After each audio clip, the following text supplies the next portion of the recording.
It's hard to believe it, but we're at the end of fiscal year 2024, and I'm excited to be able to share with you some of the highlights of ETCOG's key accomplishments over the last year.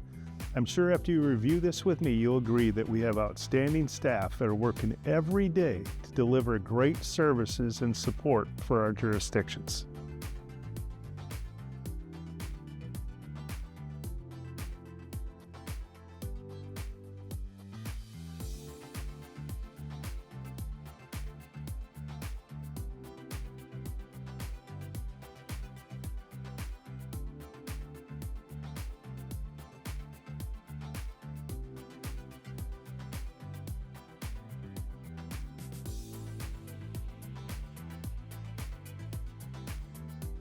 We're really excited this year because we've put a lot of work into working to bring in in-house maintenance. The term really is interesting, right? But the idea is where we outsource all of the maintenance that we provide for our vehicles in order to get our vehicles out on the road, make them effective, efficient.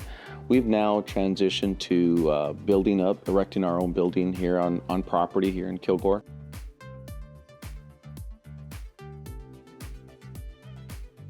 But we're also acquiring a separate property in the Tyler area. That's one of our primary hubs. Most of the vehicles from the different counties will go in and out of the Tyler area, primarily for medical services that folks are needing. But the idea really is to develop a program that's going to encompass both of those locations.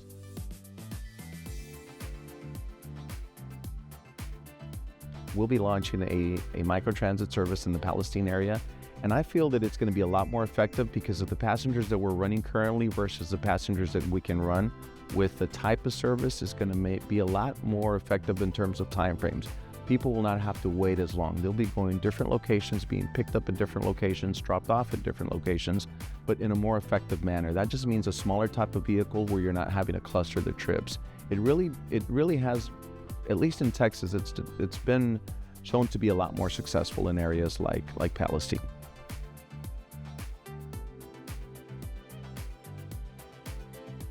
So currently, we have our routing system is designed in such a way where we come in to town, we call it into town. The more rural areas will come in to say the Longview area and or the Tyler area. The urbanized areas, they'll come in maybe with a frequency of once, sometimes twice a week.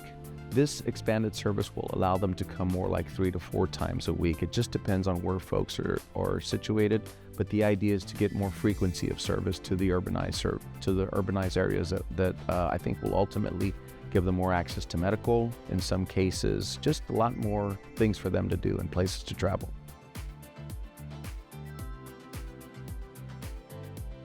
Industry-wide, systems are at about an 80%.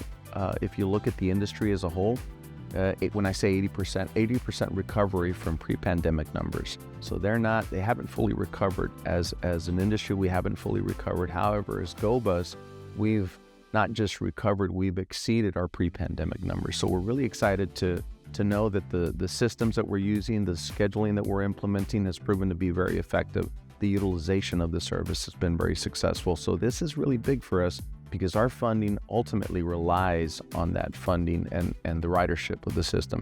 If we're not moving people, the funding slows down. If we're moving people, the funding increases. So those are two very important correlations. It's very, very important that people are riding the bus. So if you live in East Texas, please ride the bus. Workforce and economic development serves the 10,000 square miles of East Texas.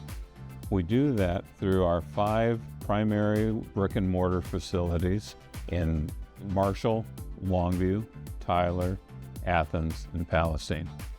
We supplement that with, of course, our mobile units. You've given us 3 of them to work with and a number of affiliate sites.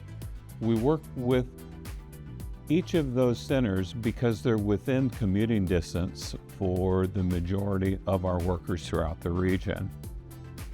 Our primary client in this is the employer, today's and tomorrow's. Our primary product is the worker. We do everything we can to give the employer the best possible, capable and competent workers to come in, both so our economic development partners around the region can can build new businesses here through entrepreneurs and also entice those from around the country and elsewhere to make East Texas their home. One of our big achievements this year is moving to a more standard, stable, and inviting Longview facility. We've been in a temporary location for some time, but we're now moving as of October 1st into what used to be the Vista College facility, and we'll be turning that into the new Workforce Center. At that point, we'll also have employer rooms, vocational rehabilitation rooms, child care rooms, and we'll also have areas for employers to have an off-site location where they can interview and work with prospective employees before they bring them onto campus itself. We're very excited about the Longview facility. We think that it's going to be a great feather in our cap. This is going to complement the Marshall facility that ETCOG is purchasing for Workforce. And we're in the market over in Tyler. We also want to get a new facility there that is reflective of what Workforce can bring to the communities around us.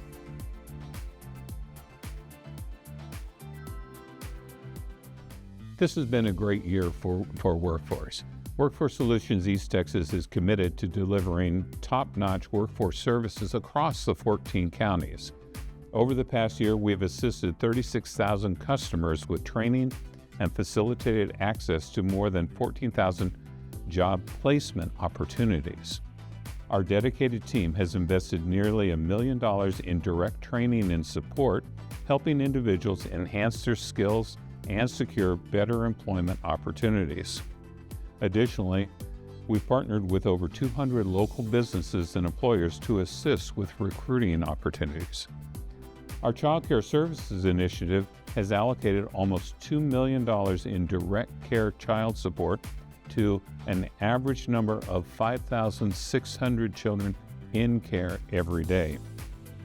Furthermore, we've provided some $22 million in support and services to more than 200 child care providers who are in themselves small businesses that we're encouraging, and to the families in East Texas.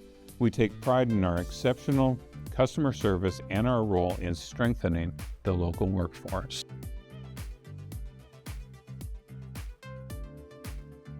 I want to thank our elected officials, board of directors members, and executive committee members for all that you do for us to make what you saw on this video today possible. It is really true that if it wasn't for you, we couldn't do what we do. It is you guys and gals that put us in a position so that we can be successful. I've been honored to work with elected officials throughout the 14 counties, 73 cities, school districts, and special districts for over 17 years now. And one thing I can tell you for sure, we have the best elected officials in Texas, bar none.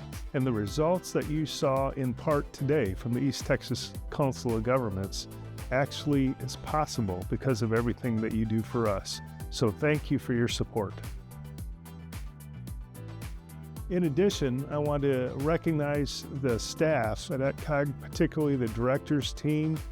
Each of these folks are fantastic professionals, and many of our executive committee members and board members, you know them. They work hard every day, and the subordinate staff underneath them to deliver the product for you. They're the men and women behind the scenes that make really good things happen for us. So I want to thank the directors team, especially fantastic professionals that really care. Again, if it wasn't for you, if it wasn't for them, we wouldn't be where we are today. Thank you for all you do.